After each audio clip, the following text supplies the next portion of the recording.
Right, superb.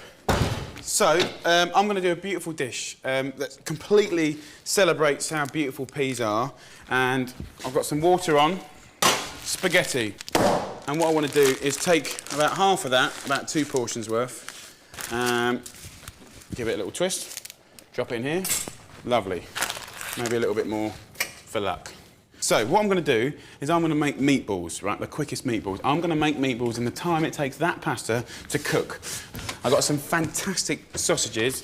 These are from the butcher, and look at them. I mean, they're pretty amazing. You can get any sausage you want, as long as it's good. So, you know, something like a Cumberland or a fresh Italian sausage or something like that. All you have to do is get a pan hot, which that is, have a nice drizzle of olive oil, right? And get your sausage and literally pinch it and pull it out, drop. Pinch it, pull it out, drop. Dead simple. And you don't have to sit there and sort of go, oh no, I have to roll them around and get them absolutely perfect because, you know, life's too short and quite frankly, I like things a bit rustic anyway. Now, sauce, tomato sauce. I've got the quickest, most delicious tomato sauce. So what you do, slice up a couple of cloves of garlic. I want to use basil. Basil, tomatoes, best friend, there's no debate there. Stalk, I want. Leaves off, stalk, I want. Leaves off. Right, you can pick out your little pretty camp leaves, which I love. Nice to sprinkle on top. The big old leaves, let's chop them up. Stalks, nothing wrong with those. Don't you dare throw them away. Waste of money. Loads of flavour in there. I'm going to put the garlic and the basil stalks into the pan. That'll start frying. Let's have a little swirly-whirly of a pasta. All right, not done. It'll be done in 2 minutes. I've got to do this in 2 minutes. Nice and golden. Garlic's going. Basil leaves. We're going to cook it so short, so that whole thing about basil at the end, absolutely true. It is almost at the end because we haven't even started yet. So give it a little toss like that. And then in with some good tinned tomatoes. Pour the juice in. Get the extra tomatoes in your hand. Scrunching. Through your finger. All I want to do is bring them to the boil. Have a little taste. A little bit more salt, a bit more pepper. And I'll tell you what I'm going to do, little cheat, just a nice little blob of balsamic vinegar. That'll give it a nice little sweetness. Here we go. Lovely. And then what I'm going to do is I've got some golden oregano. You could use normal green oregano, thyme, even rosemary. Just take it off. In with the meatballs. They'll crispen up, they'll look lovely. Oregano, meat, pork, lovely. Sausages are cooked through. Pasta's now nicely cooked. I'm not going to put it with my tomato sauce. I want to do it sort of slightly more Italian in the sense of toss it with the meat and all the lovely juice and all of that sort of stuff. Straight in there. Give it a toss. And the first thing the pasta sucks up is all that lovely sort of like herbs from the oregano, the sort of lovely flavours that come out of the sausage. And then to serve it, all I'm going to do is take a nice wad of my pasta and I get my lovely tomato sauce in the middle, load it up, because as soon as anyone puts their fork anywhere near it, it's going to cover it all in it. And then don't forget your meatballs. Right, now, obviously, peas and broad beans is my day-to-day, and there's not been a single pea or broad bean go anywhere near this. But the tweak is, and I think this is completely genius, you know, you get your little peas, you crack them open, you know, pasta makes you feel happy, lovely meatball, lovely, and you got that sweet tomato sauce, and then you get these raw peas that are going through it, and they just pop, pop, pop, sweet, really, really nice. And then just finish it with a few lovely little basil leaves, and that is a superb dinner. 10 minutes, so good. I'm going to do a fantastic meat dish, bigging up all of my peppers. I'm using pork shoulder here, it's off the bone. This is a great cut of meat because it's good value. I've got 2 kilos there. Just score it like that, and you can score down to the meat like that, and then that way. I'm just going to season it up with salt, pepper. Pick it up, I'm going to put it straight into the old pan.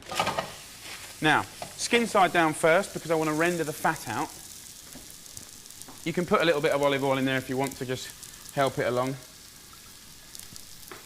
So, you want about 700 grams-ish of nice peppers, and I'm not talking about heat or chilies, I'm talking about lovely, fruity, incredible peppers. Take the ends off.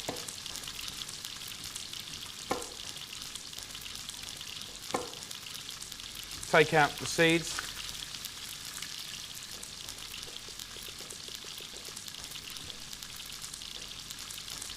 Don't waste this bit, peel it off. It's all good stuff. Now, once you've got all the seeds out, gather them all up. And now what I want to do, in no particular order, is just slice up as soon as you probably can, but don't be too worried about it.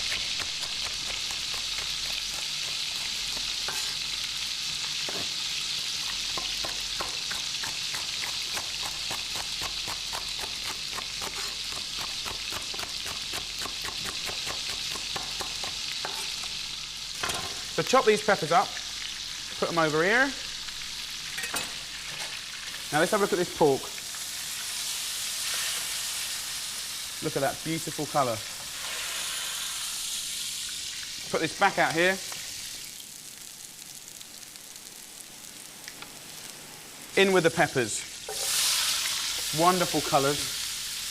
In with 2 heaped dessert spoons of paprika. And I think this is really interesting, the way that you can use the fresh and dried, a good pinch of salt, a bit of pepper, and then spice-wise, I'm using caraway seeds here, just 2 teaspoons. I'll put that in the flavour shaker, or you could use a pestle and mortar, straight in, just crack it. So once you've done that, in with the caraway seeds.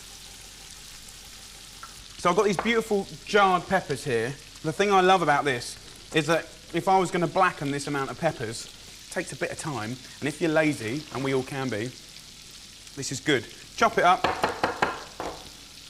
in with the peppers, like that. Onions, I want 2 onions, red onions, peeled and in half. I'm just going to finely slice these.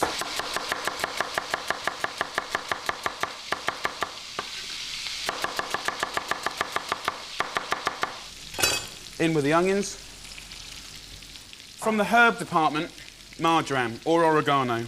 So just pull it off the stalks, like that. Get the marjoram in. I'm going to pour in a tin of tomatoes. Not a classic ingredient, but it does give it a richness. So big flavours. Perfect for this time of year. Weather's closing in, you want something to warm your cockles. Right. Shoulder, push it right to the bottom, and then try and make a deal of pulling these peppers in and around this pork, smearing it over the top, and it's all going to cook together. And then you could use stock, but actually I'm just going to use water. I just want to cover it. And then vinegar, very important, about 4 tablespoons of good red wine vinegar to give it that twang. Lid on top, bring it to the boil. And then I'm going to put that in an oven for about 2.5 hours, 3 hours at 180 Celsius, 350 Fahrenheit.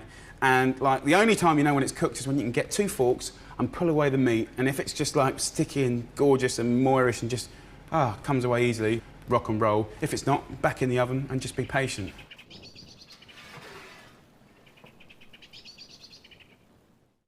Goulash has had 2.5, 2 3/4 hours. I've put some rice on, some basmati long grain rice into some salted boiling water. 10 minutes of boiling. I'm going to drain this little baby over here. I just want a plain, nice white rice. Catch some of that water. Just about half a pint of water in the bottom. Keep the heat on. Cover it with tin foil, or in this case, a plate. That'll steam, that'll go lovely and light. And, you know, I like rice just plain like that because, let's be honest, we have got one of the most incredible stews. And the whole room smells incredible. Yeah! Let's have a look. Look at that. Oh, look at that. You can put your finger straight through it. Ah, hot. Let's have a little look. Oh, yeah. That's brilliant. Let's try and mix this up. It should just fall apart.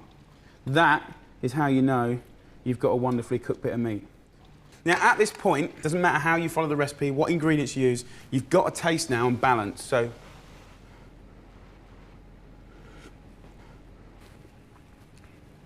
pepper's there, sweetness. There's a little bit of a hum there of the caraway. It's fantastic. So to serve it, I'll put it in one of these. Help yourself, middle of the table. It's a real stew with personality.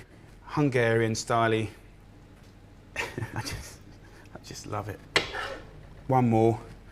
Happy days. Look at that. Wow. And then with the rice, and there's something lovely about the nuttiness of simply cooked rice, but I'm not happy yet. I want to bring an element of freshness to that really robust flavours. So I've got some sour cream, I've got some parsley, handful of parsley. I want my knife. I'm going to chop this little fella here up.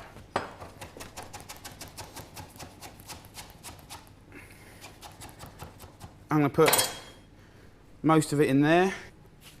Lemon zest. I'm not going to use lemon juice, just lemon zest. Delicious, really, really good. Stir it up, like that. You can get a nice little wodge of this in here. Serve that at the table as well, and then as your guests come around the table, get another big old ladle of that and just let it melt its way around. It's a real dish of attitude, that one. I like that. For the best onion recipe in the whole wide world, really, really, really, really nice. It's a potato and onion al forno with ridiculous and copious amounts of balsamic vinegar, cheap balsamic vinegar. So what I'm going to do is I'm going to serve it with pork. Half a loin, skin off, and it's off the bone. If that skin's off, then I can get on with roasting that pork hard and fast, turn it, turn it, turn it, and it's genius. So I've got a whole load of rosemary here. I'm going to take half away and put it here. And then with this half, I'm going to finely chop. And then once you've done that, get it in your hand and just sprinkle it on your board. Like that. And then I want you to get some pepper, whole load of it, and sprinkle your board. And then I want you to get some salt, whole load of it, and season the board. And then I want to get some fennel seeds, 2 dessert spoons. Don't want it to be a powder, just crack them. And then season the board. Beautiful. Bit of seasoning, nice. So, get your boy here, skin side down, and push, push, push, push, push. Turn it over, and you see what you get?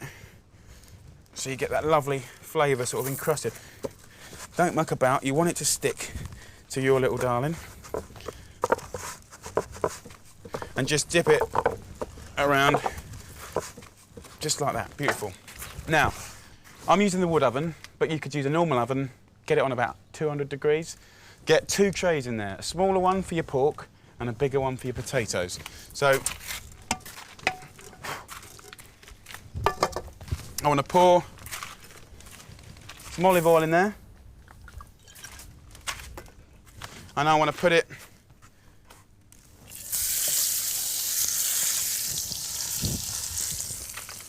fat side down first. There's enough heat in that pan to get the fat going. That's all you want, that's all you can ask. Turn it over like that. And any of this sort of rosemary action going on here, sprinkle it back in.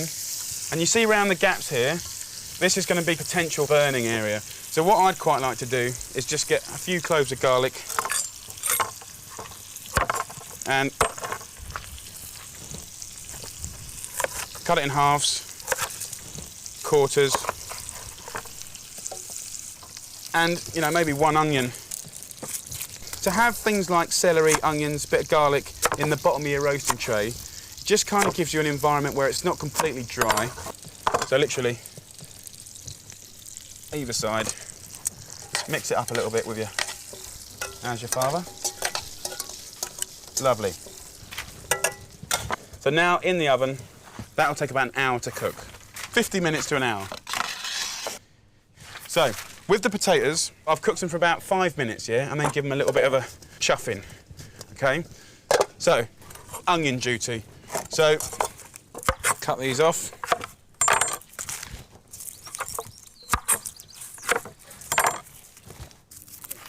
So pick through them.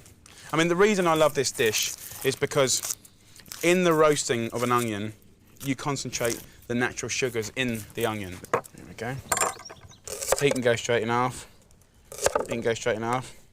This fella can go in quarters.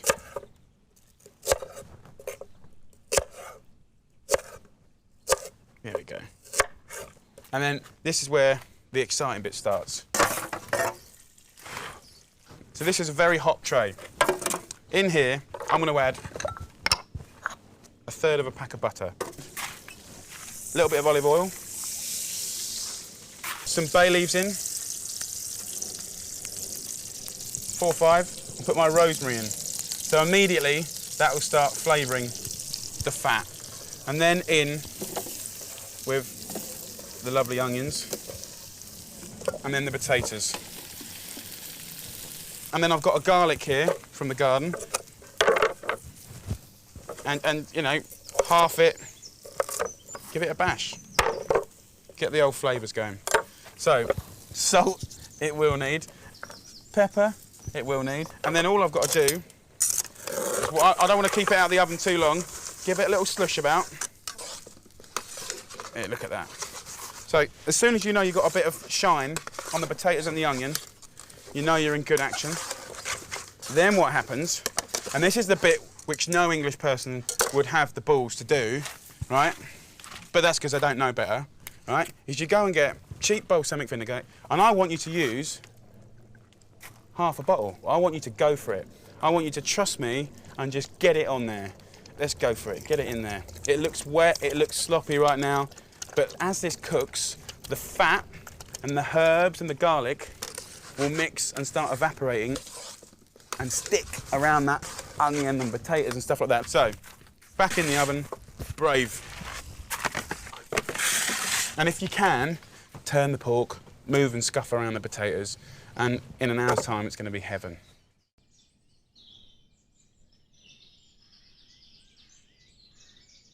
So what I want to do is just rest this for a little bit. Just look at the colour on that, beautiful. So straight on, nice platter, like that.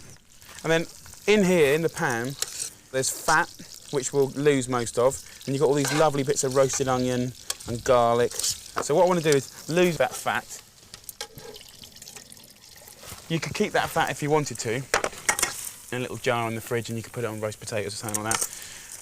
Just put a glass of wine, or 2, in there, squash all these garlic cloves, like that, squash them, because all the stickiness from the bottom of the pan will mix with the wine, and then all the garlic and onions will give it a little bit of thickness. It won't be a gravy as you know it, it'll be like really intensely flavoured juice. So I'm going to pop this in the oven, and then you will have never ever have seen a potato dish like this. Look at these. Absolutely beautiful. Your eyes almost think for a second, is it too dark, is it burnt? And then you realise actually it's not burnt, it's balsamic vinegar, caramelised. And that is one of the best dishes in the whole wide world. I don't give a monkey's what anyone says. And then just plate it over here on this nice plate. Always do more than you need, because everyone will be back for them and they'll only whinge that you didn't do enough. Really brave, love it. Really, really love it. Rack it up. Look at that. Done. Genius. Best thing in the world. Pork, let it rest for about 10, 15 minutes. Just slice it up as thin as you can, which is normally about ½ centimetre thick. If you're any good with your knife skills, you can probably go thinner. But you don't have to cook the hell out of pork. Beautiful potatoes. Beautiful meat. And then this sauce here, I wouldn't even bother. I mean, you can put it through a sieve and do all this, that and the other. It's like a posh version of sort of Marmite juice. It's just really intense. And that. And there you go, beautiful combo, incredible roast pork, amazing roast potatoes. Really, really nice. Drifts of strawberries. Yeah, and it is really good because it keeps them off the ground, so they're a lot cleaner. You get a lot more production here because you don't get the waste, the mildew, and you get perhaps 50% more. Really? Yeah, because you're not losing so many to slugs and bugs and mildew and so on. I'll tell you what, this hanging strawberries malarkey is definitely the way forward, isn't it? Yeah, we're going to do a lot more now.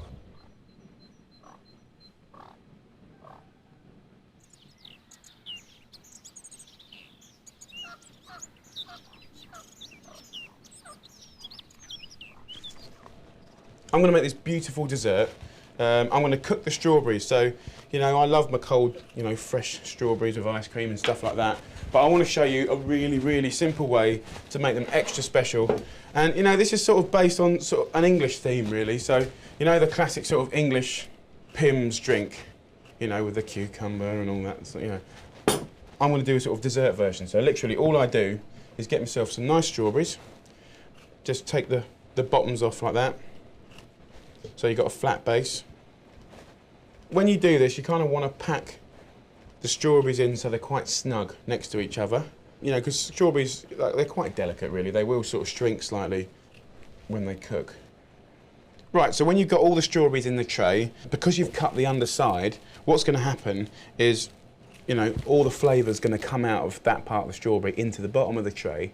And what I'm going to do to sort of make the most of that is turn it into sort of like a little sauce. I've got some vanilla. Vanilla and strawberries love each other. The thing about vanilla is you can use vanilla sugar, which is good, or if you can get one of these beans, it's just sticky and delicious. They've got such fantastic flavour. So what I'm going to do is get the tip of my knife and run it down the bean like this, and just run the bean up like that. And you get all those fantastic, like it almost looks like mini sort of caviar. But the smell and the flavour and the fragrance from this is incredible. Really, really good. So I'm going to put that into my bowl. The little extra little tweak is, you know, if you go to sort of any supermarket or Thai shop, you can get this stem ginger. It's brilliant stuff. You only need about 2. But what I do want is that syrup. For that amount of strawberries, a couple of tablespoons. And just use your finger or teaspoon just to mix the vanilla up. And it's, you know, look at it. I mean, it's mental looking stuff. Oh, yeah. So what I'm going to do is get this syrup and I'm just going to drizzle it over, most importantly,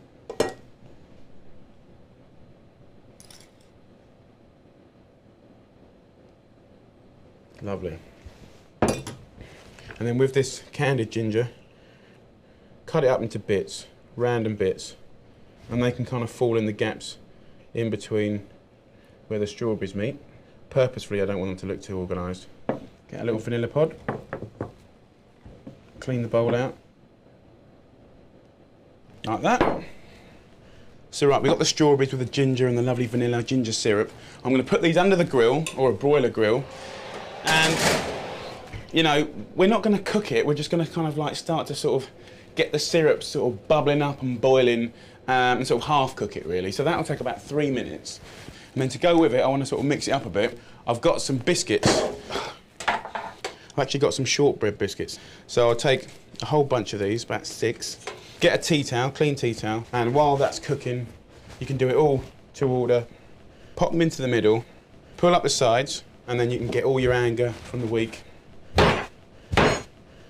Bash the old fella up. Right, shake it about a bit, and when you open it up, you should have lovely crunchy bits. To go with that, I want some nice ice cream that's been in the fridge.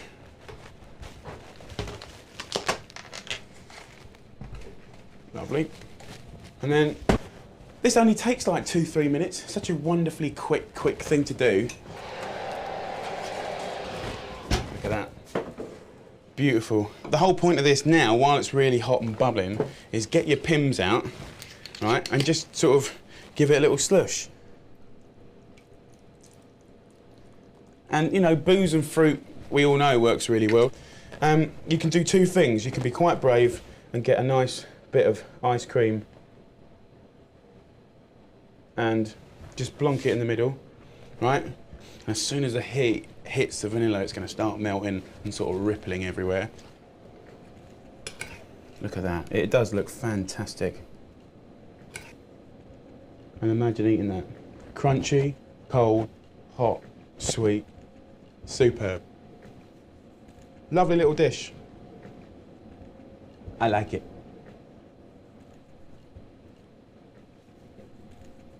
Right, I'm going to do a really delicious chicken tray bake. Dead simple. I'm using a thigh of chicken, by far tastier than boring dry old breasts. Loads of flavour as long as you cook it right. And I'm going to show you how to take the bone out. First of all, just run your knife down that bone, just like that. 1, 2, and then you can just pop your knife under here and just run it out like that. And then with this bit, scrape it almost off. Now you've got the bone off, throw that away, and then do nice double finger sized pieces. Just like that. So once you've got your chicken, pick it up, take it over here, put it straight into the pan, skin side down, and that will naturally start frying the fat out of the skin. Just season that chicken with just a little bit of salt now. You know, you need to cook with a little bit of seasoning. Give it a toss around. Lovely. Got some nice new potatoes there, and I've got some tomatoes. Now I'm going to do a potato and tomato sort of roasted tray bake really with the chicken. And I've got some beautiful little tomatoes. I've got some like long little plums, dark ones, red ones, sort of tiger ones, little sort of pear ones, you know, your typical sort of cherry ones. And all I like to do is just put these tomatoes here, like that, get myself a little knife.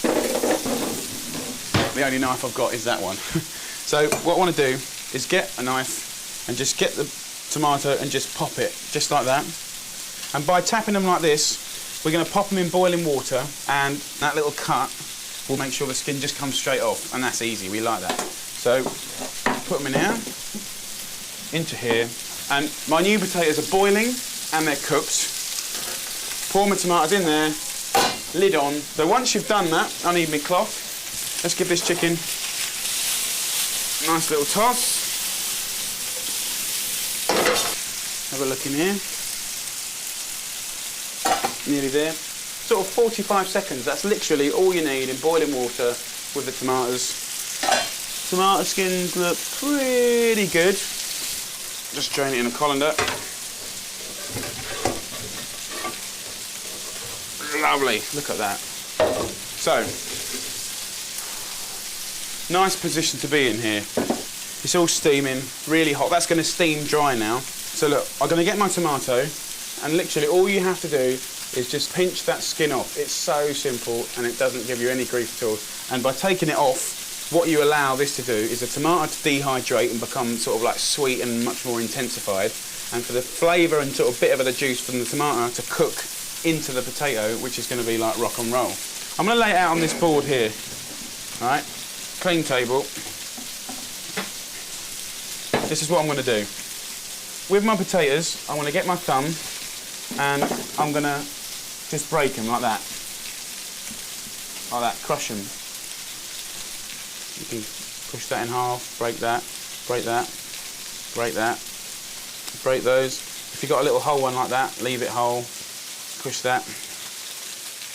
I mean, you know, this is a little bit of a palaver, but it will take me 1 minute to do it, and you know what? The whole dish will taste 10 times better for it. And sometimes in cooking, you know what? It's not always bish bash bosh. You need to put a bit of love in it, a bit of care, and it will taste fantastic. Right, so that looks like I've made a right dog's dinner of that, doesn't it? Look at the table, it looks like a total mess. But you've got to bear with me and see what I'm going to do. I want to get my flavour shaker. You could use a food processor, you could use a pestle and mortar. Get oregano or marjoram. Of course you could use rosemary instead, but I think oregano and tomatoes, really good combo. Nice little handful into the flavour shaker. Nice pinch of salt. Lock it up. I want to smash the oregano. I want to get all the oils out of it, and I want to make the most butt-kicking flavoured oil. Because the thing is, when it comes to things like flavour, you can't sort of chop it up and be all nice about it. You have to bash it up. You have to make a bit of a noise. And all I have to do now, you can see that it's smashed up all of the herb. Really bruised it, really smashed it. And if you smell it, it's like incredible. So what I want to do to that is get some oil on that, extra virgin olive oil, top it up about 3/4, and then I'm going to put a little hit of vinegar in there, so not quite as much as the dressing, some pepper, and then close it up one last time, and this is going to make the most beautiful flavoured oil. Let's have a look in here. See that? So you've got like a beautiful green oil. Now, get our chicken. And you see in the chicken here, pull all of this into the pan, like this. That much. I'm going to get some more oregano to put in whole on top. And I want that lovely oregano oil. It's really nice to cook it in this, or, you know, if you want to serve it at the table, you know, you could pour it into a dish like this. And when that cooks together, that'll be one of the nicest dinners you've had in a long, long time. So that's done. Notice it's all in one layer, so it's all going to cook beautifully into one another. It's going to get lovely and golden, and the chicken's going to go sticky. That is a lovely dinner. I'll put that in the oven for about 35-40 minutes, 180, 200 degrees, until it's lovely and golden. Serve that with a green salad, bottle of wine. Happy days.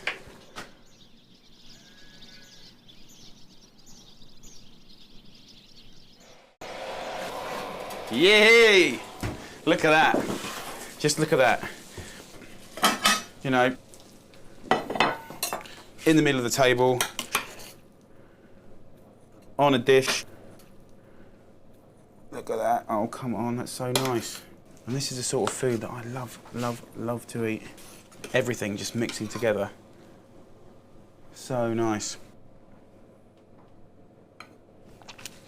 All I'd do to finish that is a little bit of lemon and oil on some rocket.